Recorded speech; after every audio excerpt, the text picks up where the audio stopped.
Welcome back to Good Call. I'm Mackenzie Salmon, sports host, fitness junkie, and proud Midwesterner living the New York City life.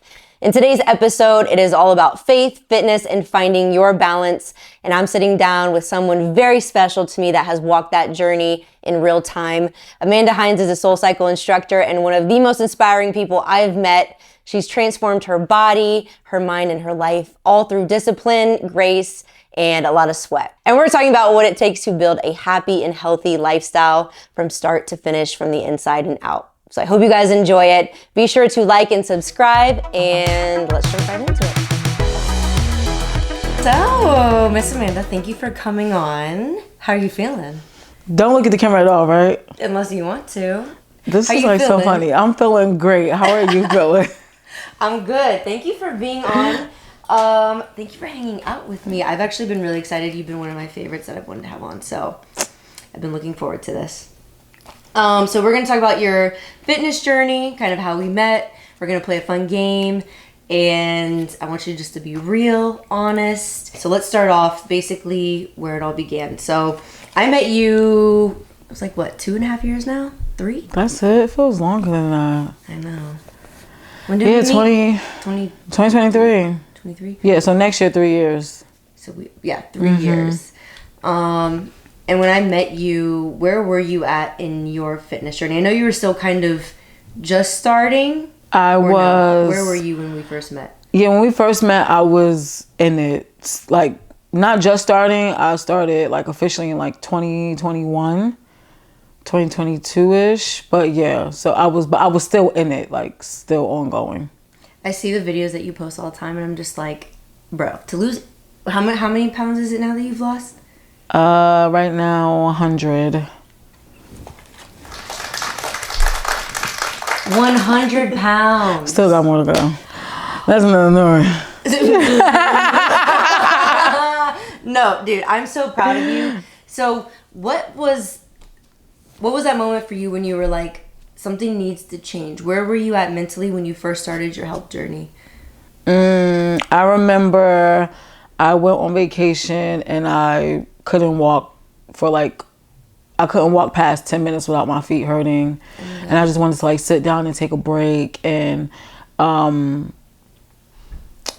took a toll because I was at a smaller weight before, so I knew that wasn't right. Like, I knew already needing to take a break just from walking a couple minutes that's not like me. Right. So I think that was like the turning point. And then when I went to the doctor and got on the scale, that was like another turning point where something had to change. A lot of people start and stop something, but like, how should I put this? A lot of people start a diet.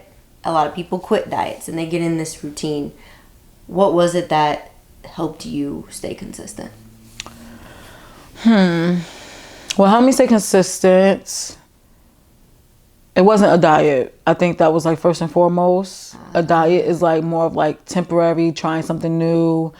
It had to be a lifestyle change. Like, you need to just, stick to it. And even now you still have to stick to it. It's not something that's temporary.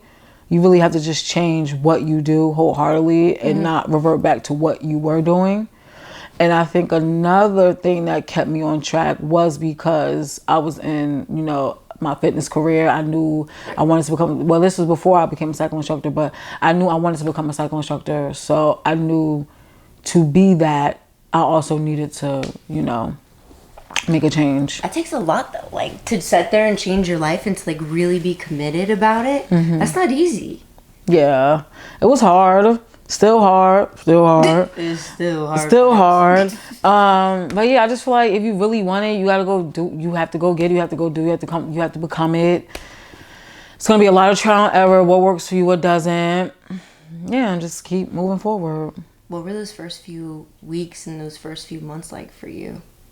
Of like getting back on track? Yeah, when you were at your lowest and you're like trying to make that change. What were those first few weeks like? Do you remember? Yeah, I think the first thing I did was go to therapy, like find a therapist. Okay. I needed to find a different outlet other than like rotting and eating.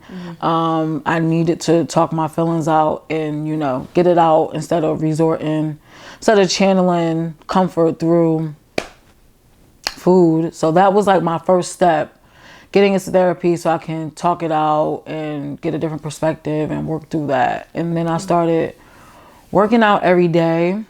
Not every day, but, you know, consistent.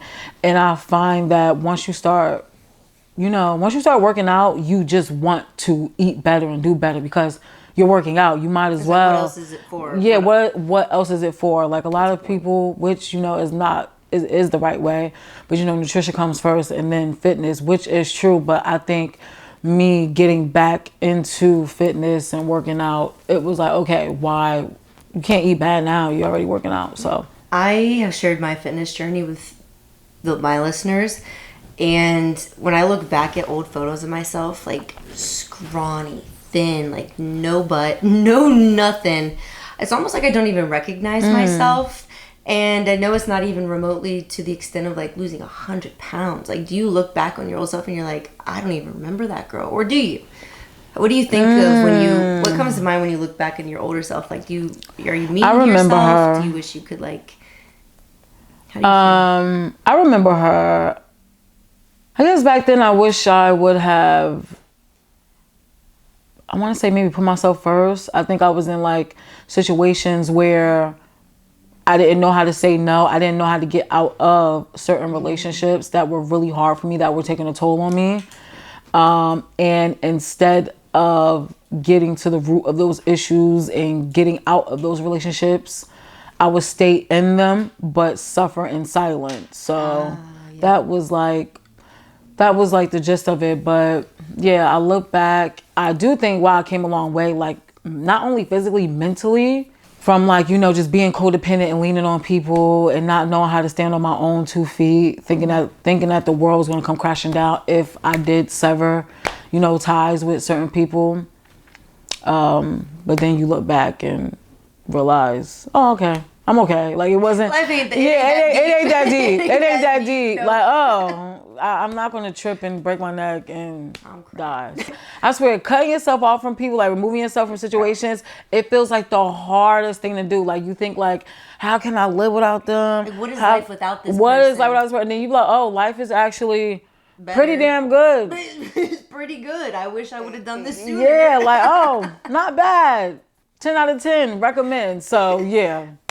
When you started seeing those changes in yourself, and I feel like even in the past year, I've noticed a difference in you and just your energy. Like now, even today, you seem so much more independent in a good way. Not like I don't need a man, but like I am more comfortable. I need one, okay? We want a man. Like, that's a separate note. No, I don't need one. I want one. Yeah, clarify that. But yes. I feel like it's like you are so much more independent and happy with who you are, and you look amazing, by the way. Thank you. So hot. You get hotter and hotter every day. You're like Benjamin Button. Benjamin Button. But if you could sit down and tell younger Amanda, like day one Amanda, anything, what would you tell day one Amanda when you first decided, hey, I'm changing my life? Okay, the first thing that came to my mind was, it's going to get so much better. So much better than you think.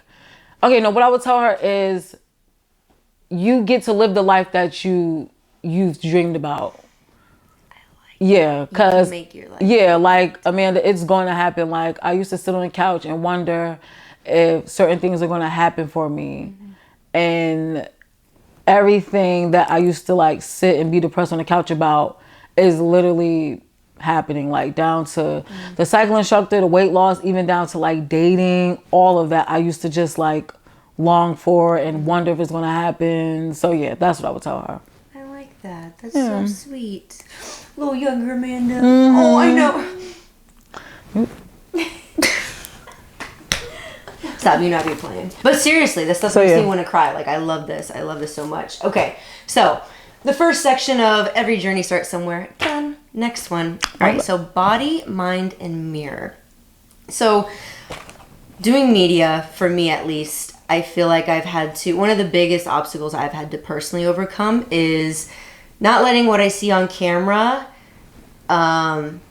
define who I am as a person. So if I look back on a video and like my forehead's moving crazy and I'm like, oh, I need Botox. Like, you know, things like that. Or, oh, young Matt could have said something differently, or she looks crazy. And I would just associate that with somehow like who I was as a person. I would be insecure. So when you look back at older videos of yourself, or you look at yourself now, how do you deal with the progress you've made and realizing like you're still a work in progress, but every step of the way still matters and you're still important no matter what weight you're at, if that makes sense? I hope I asked that correctly. How do you deal with that change, and how do you deal with self-love moving forward? I think it's a day-by-day thing. I think a lot of people, and I used to think this as well, self-love is you love yourself no matter, I mean, you do love yourself no matter, but it's all sunshine and rainbows. I love myself just how I am, and I don't need to work on anything because I love myself. And that couldn't, yep. And that couldn't be further away from the truth. But I think really acknowledging what you necessarily don't like about yourself. You can acknowledge it, you can even appreciate it, but you can also love yourself to change it too. I think I used to beat myself up for wanting to lose weight or for wanting to look a certain way and feel a certain way. And I don't think you need to hate yourself while you're bettering yourself, but you can 1000% work on the things you want to change. Right. Yeah. So, because hating on yourself, I've realized too, it's like that's not conducive to a healthy growth. Like you said, loving yourself in every stage and still wanting better for yourself, that's not a bad thing. It's not a bad thing. You definitely can't hate yourself into, you know, where you want to be and what you want. Because I've tried it. It doesn't work. Right. 10 out of 10, don't recommend. It doesn't work. All you do is hate yourself. You hate the journey. You hate everything about it. Then once you get it, you're not appreciative of it. So you don't care for it. You're never going to be happy. Yeah, then you're never happy. So, yeah. How's your relationship with the mirror and the scale change as you started losing weight? The scale relationship didn't change. I still hate it. I throw out that scale. I don't even get on the scale unless it's once a year for the doctor. Yeah.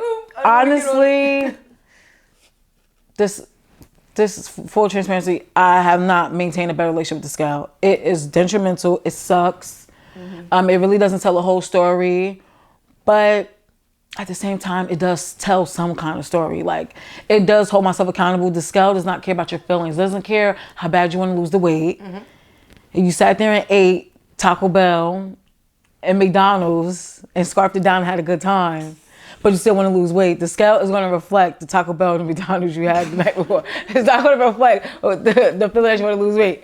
I'm like running off topic. This is a very personal story. It's like, this is when you eat Taco Bell. Like, bring it back, bring it back. I love that case. But yeah, oh my gosh, no, seriously, it hasn't gotten better, but I am working on it. Like, before I step on the scale, I do give myself a mantra, like, this number doesn't change anything, because it honestly doesn't. It, like, what is going to happen in my life if today it says this number or this number? You can't do anything about it. Nothing happens, right? So the only thing that's different between stepping on the scale and not stepping on the scale is just use of information, right? And then this is where you have to have the strength to not let that piece of information dictate how you then move on into the world. Because you could wake up feeling like $1,000,000. Then as soon as you step on the scale, then your whole mood is like, you know, messed up. But you felt good 2 minutes ago. All you know now is a number. So that is how I'm fixing my relationship with the scale, giving myself some, like, you know, positive affirmations and mantras before I step on it, because nothing's going to change from me stepping on the scale. It is what it is, and you keep moving forward. And we're women. Our hormones change. We hold water. Yeah, I like that. Was there ever a time when your body changed faster than your mindset caught up? Oh, all the time. That's like, even now? Yeah, that's like body dysmorphia 101, where you can change and lose weight and you still think, I still think I'm the, the old Bigger girl. Amanda. Yeah, oh my gosh, all the time. And this is why I always record so many videos and take the pictures so I can look back. Yeah. Even sometimes some stuff still kind of like, oh, does it fit looser? Does it feel different? I don't know. And then once you go back to an old picture, okay, like I am making progress. So yeah, I think like it's not every day. Some days I look in the mirror and I definitely see changes. I look different. I feel good. I see changes. But there are some days where I'm like, I haven't made any damn progress. Like all of this is for nothing. Like why am I still doing this? And that's when I scroll right to 2021 to 2022. And even even a year ago, I'll look back to just remind myself, you're not the same person physically or mentally. How does it feel knowing that you're inspiring so many women and men? But have you gotten quite a bit of good like feedback from people? Like what are some of the messages folks give you that gives you hope or faith moving forward?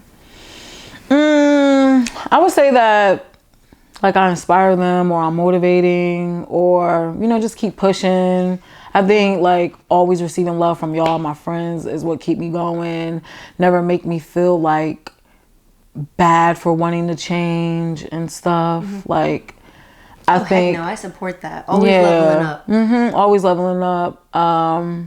I've been pretty lucky with the support and love I've gotten. I haven't really gotten, knock on wood, haven't really gotten like, mean messages on social media, like, good. Stuff like that. So I've been pretty fortunate that the people that have been like following me and watching me has been like supportive and kind. You got a lot of followers on TikTok. Did you think that you blow up the way you did? This girl's doing IG lives all the time. I know, TikTok lives. Things and like hundreds and I be of on comments. live just to be on live, okay? Not begging for money like other influencers, okay? And I remember I was at like 9,000 something on Instagram, and I remember I just couldn't wait to see the K behind my follower count. I just could not wait to see the K, and it kept like bouncing. I'm like, what the? Who's unfollowing me? I'll go in there and be like, are they following me? Do I unfollow them? Real, like, come on. I want to see this K. And then I finally seen the K. I think the K on Instagram was like more like monumental than the K on TikTok. TikTok, that was like a surprise. Like, wow, I didn't expect to blow up. But, and TikTok is harder. So that's another reason why I didn't expect to blow up. Yeah, you could post you a pretty good video on Instagram and it'll take off. Yeah. TikTok, you don't know if it's going to hit the algorithm or not, if it's going to hit someone's For You page or not. But, so. And then now I keep bouncing between like 41.9, 41.8. I know I sound like I'm being like facetious and like. I just keep bouncing between 100. No, it's the truth. No, not. I said it's annoying. I want to see 40. Yeah, go ahead. I'll shut that. First of all, no, on TikTok. But where are you on? Where are you on Instagram? Same, less than you. Girl, it's still K. It's like 30. Miss Amanda. Okay, so let's talk about your faith. How has your inner self changed along with your outer self? How did you feel like you've gained any more appreciation for your faith, or like how do you find faith in what you do now, even in SoulCycle? Like where does your faith come into play in your life?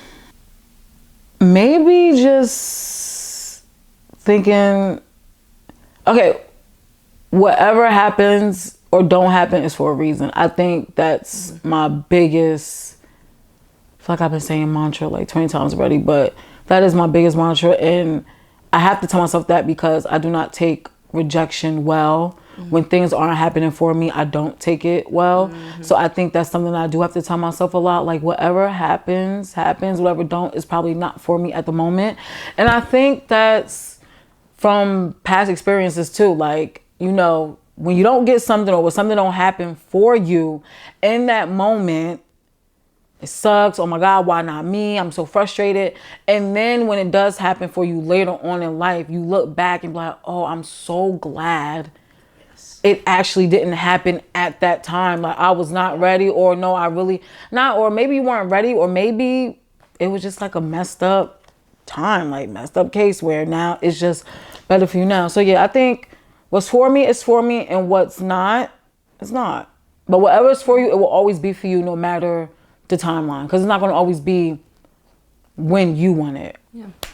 How have you dealt with the fame you got now? I do not have no fame. I don't have no fame.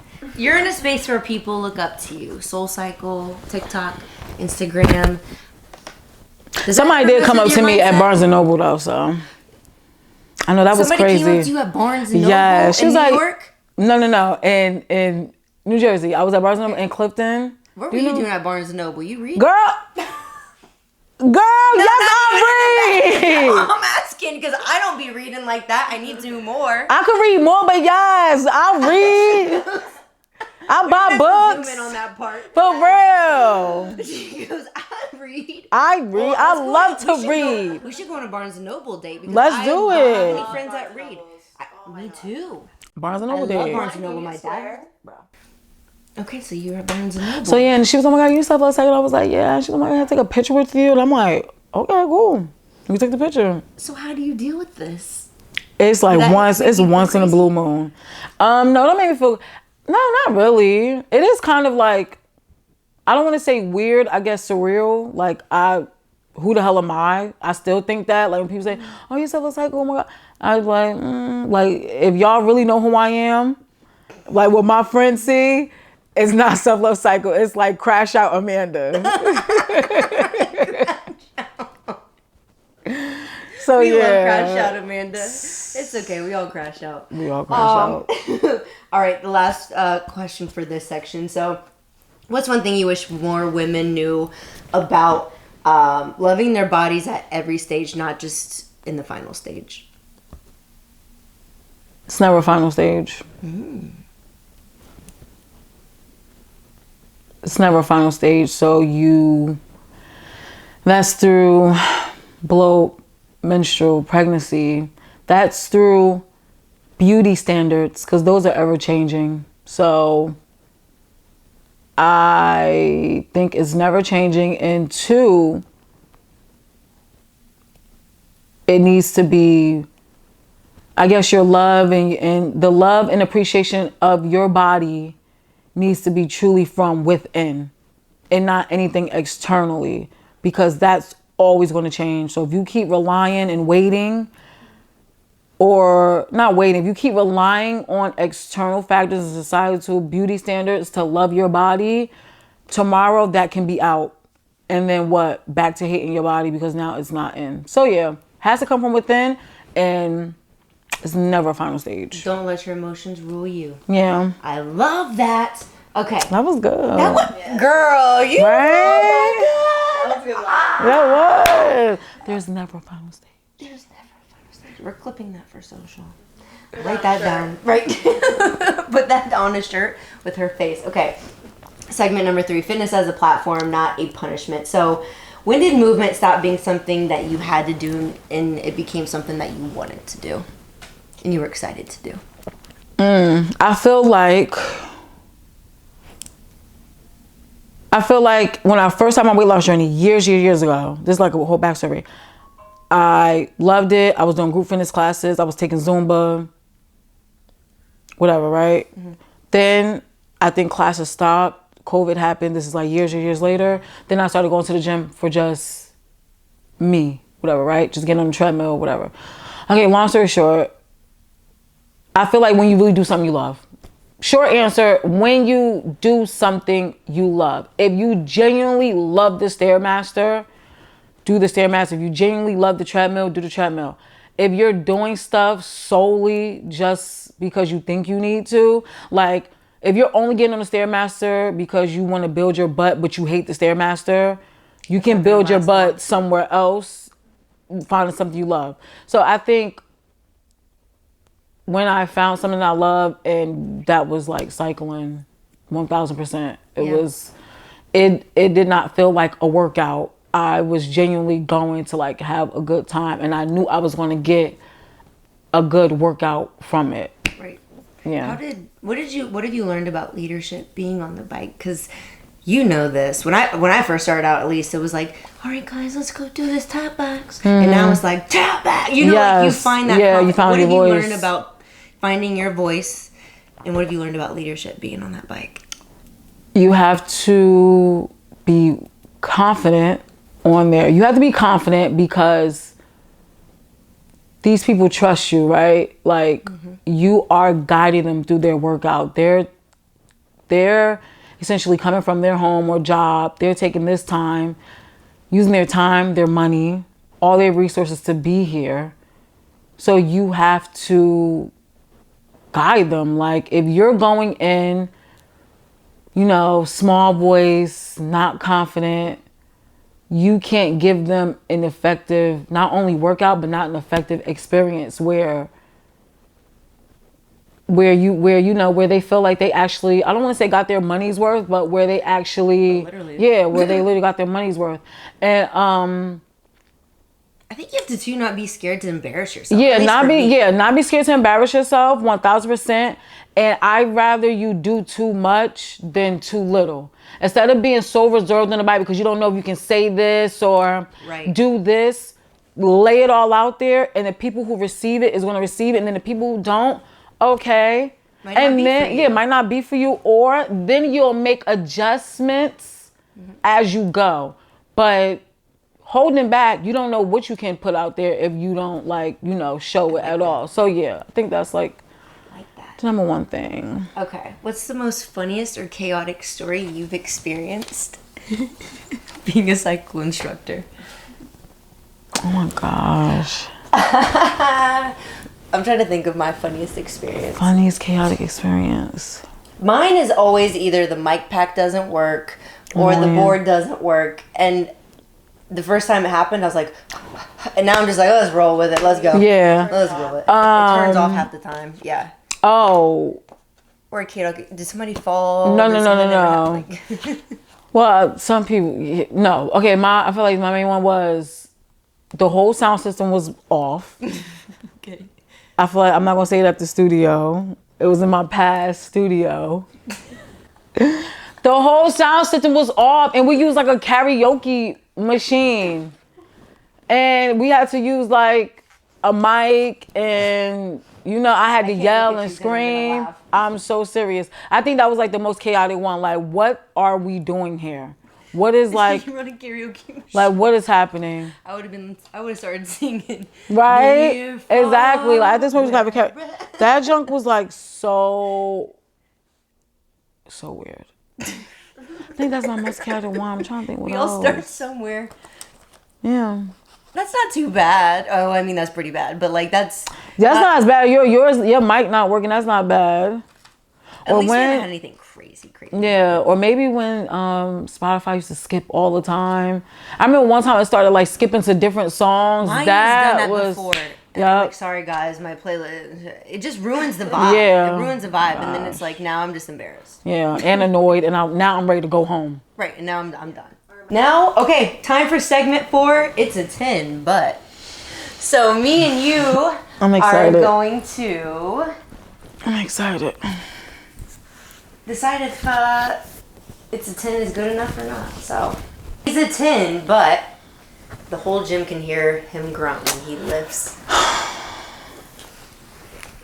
I kind of think it's hot. I think it's kind of hot when guys are if he's a 10 and he's grunting. But why can the whole hold on, wait. If we're at Planet Fitness, I'm embarrassed because the lunk machine goes off. Why can the whole gym hear him though? That's too loud. Now I think you just want to be seen, and you're probably not even lifting that hard. Now I think you're overcompromising for something. So you get the ick? Yeah, and now make him like maybe like a 7. 7? Okay. She's a 10, but drinks pre-workout at 8 p.m. Damn, a 10, because I do that. 10, thank you, next. Celsius, what's up? What's up? Call her, and then she gonna hook me up. And then you hook me up. No, He's a 10. We'll take that offline. Hit one of us up. He's a 10, but he's 6. Oh, this doesn't make no sense. He's 6'3" and he's a 10, but he texts What you doing every day? What are you doing every day? He's 6'3" and he's a 10, but he texts, "What are you doing?" And that's all he says every day.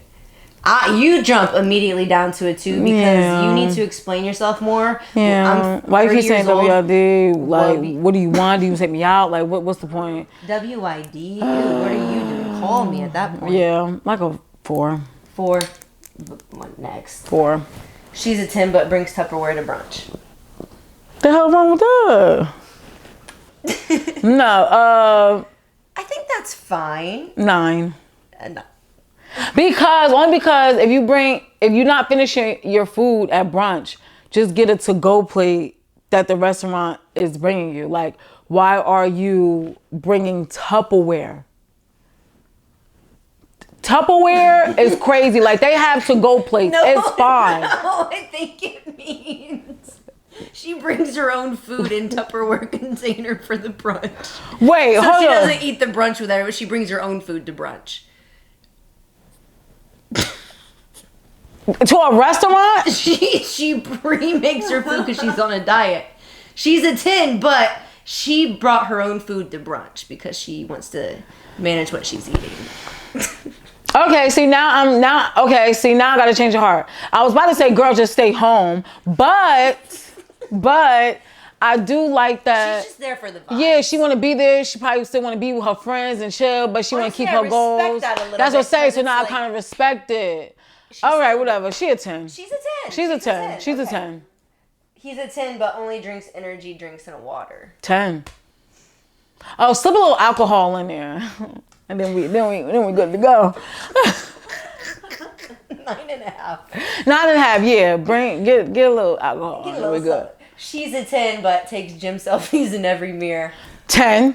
Okay, no, let me stop. She's probably like really obsessive over herself and like self-absorbed. But I take pictures. I don't take it at every mirror. So you mean like each mirror she's taking a picture? She feels herself. It ain't nothing wrong with it. 10. Let her feel herself. Right, let her feel herself. Yeah. Let her feel herself. herself. I'm not down playing a girl for her feeling herself. No. Thanks Take that for picture. viewing. Done. Oh, that was fun. I could have done more of those. I know. Next time we need more chat GPT of these. So, what's a good call that you made this week? And what's a bad call you made this week? I made a lot of bad calls. A good call I made this week was I got up this morning and trained because I'm training for a full marathon.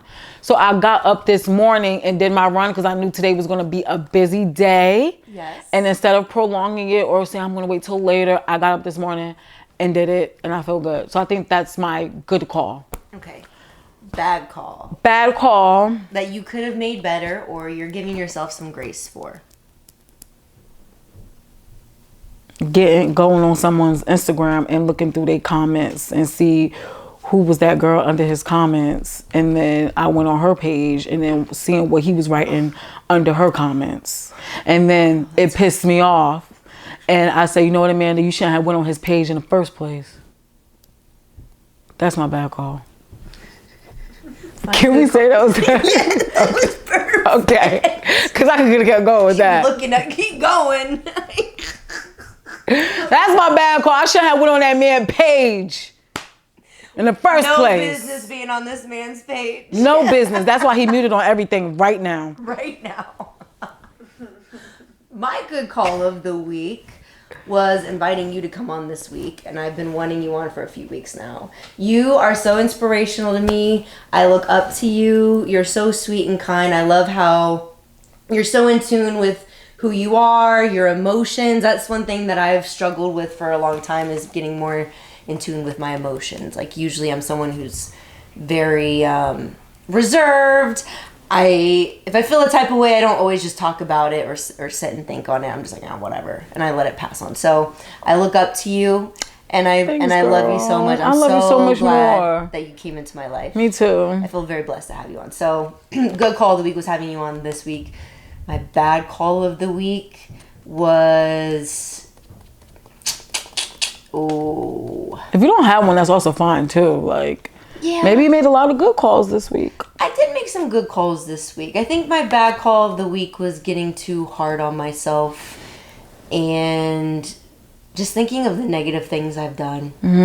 Sometimes I'll just sit when I'm by myself because it's kind of lonely out here. You know, we live alone, and I'll just be sitting on the couch and I'm like, ugh, I'm embarrassed about this. Why did I say this? Was it recent stuff you're thinking about, or it's stuff in the past? In the past, or like, you know, when you hang out with someone and you think afterwards, you're like, oh God, why did I say this? I hope I'm embarrassed. I don't know. Sometimes I sit and think about that stuff too much, and I'm like, why am I sitting and thinking about these things? Because I can't do anything about it. Yeah. Okay, final questions for you. So these are going to be rapid fire ones so that our folks can get to know you better. Number one artist you play in class, or your favorite artist to play? Oh my gosh. I know it should be rapid fire. I wanna spit fire and say Beyonce, but that's not the truth. You know, I love Beyonce down. I've been playing Lady Gaga like crazy because her Mayhem album is sickening. Told y'all that. That place is changing me. She plays Taylor Swift now. And then you know who else I was about to say? Anima. Anima? Who's that? Anima, that got, what is it Anima or Anima? Yes, oh, I know who you're talking about. I always said Anima, but maybe it's Anima. I say Anima too. And people say it's Anima. Oh. But I do say Anima. That's why I was going okay, so Anima. Maybe it's an Anima. So I don't know, but yeah, I know. What's one word you would use to describe yourself? Resilient. Ooh. Your favorite color? Like indigo, tealish blue. You know, that realm. If there was one animal that would be the best way. If you were an animal, what animal would you be? I would be a penguin. A penguin? They are so cute. Because if they have one lover, and when their lover dies or they don't love them, they literally will go and, like, this sounds morbid, but like they'll leave the pack. I'm a very loyal, loving person.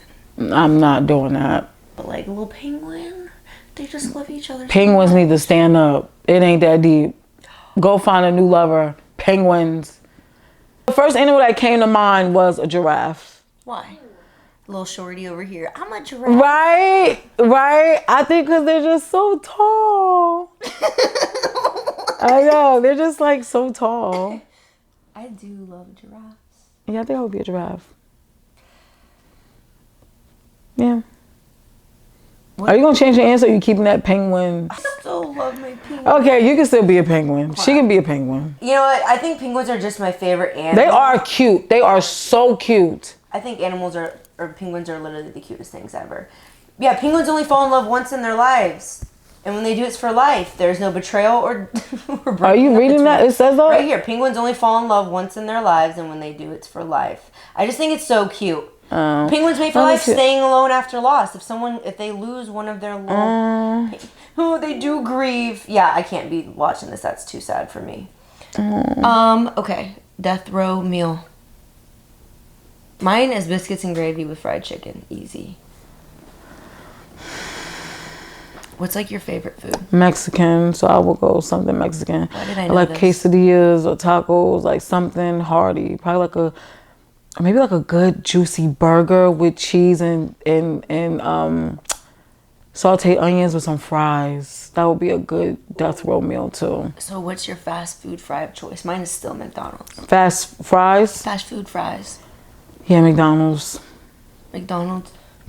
Okay. I think that's now all the I want rapid. some. I know. Oh my gosh. Yeah. Right now, what is your mantra? Let go.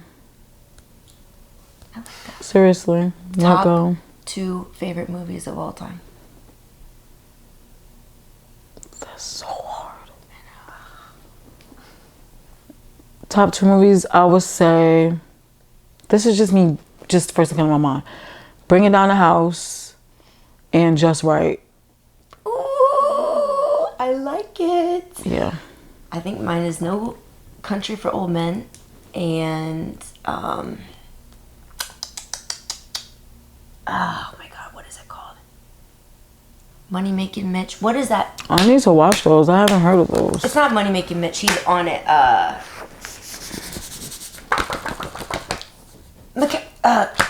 Mackay Pfeiffer. He's in the movie. What is it called? Oh. You know which one I'm talking about with the three guys? Yes, I used to watch that. What you know about that movie?